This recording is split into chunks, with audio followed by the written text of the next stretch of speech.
যজ্ঞর সাথে কথা বলতেই হবে। তুই জানলি কি করে? ওসিসা খারাপ আছে।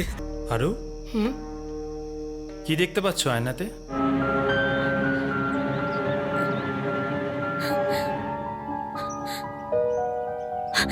এটা আপনি কি করছেন?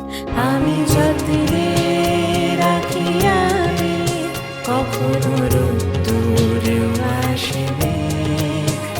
আমরা নিলামদার, ওসব পাপ পুণ্যের হিসেব রাখি না। দেখুন, আমার বলা কর্তব্য তাই বললাম।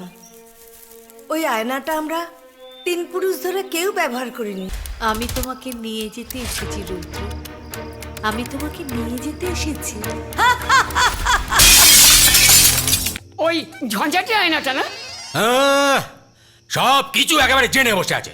যাও বেরো, বেরো ওখান থেকে, বেরো। জয় গুরু। ঘুম না আসা সে রাতগুলোতে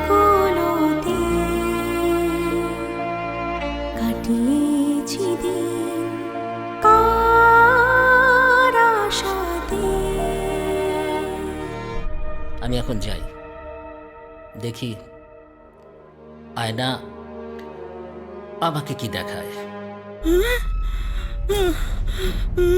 দেখছি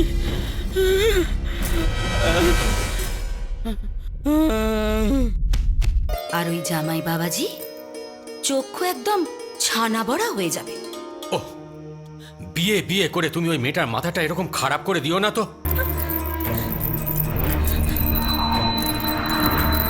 কি করবে তুমি আমাকে বলো? মারবে? মারবে তো মারো, আমি তো দাঁড়িয়ে আছি, মারো মারো মারো। আমি জমিদার বাড়িতেই আছি, আপনারা চলে আসুন।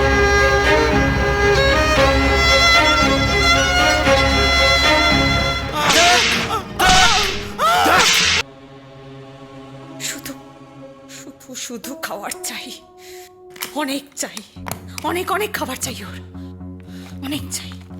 তোমার সচেতন মন লৌকিক আর অবচেতন অলৌকিক। কিন্তু অবচেতন মনের অস্তিত্ব তো আমরা স্বীকার করি। আর অলৌকিক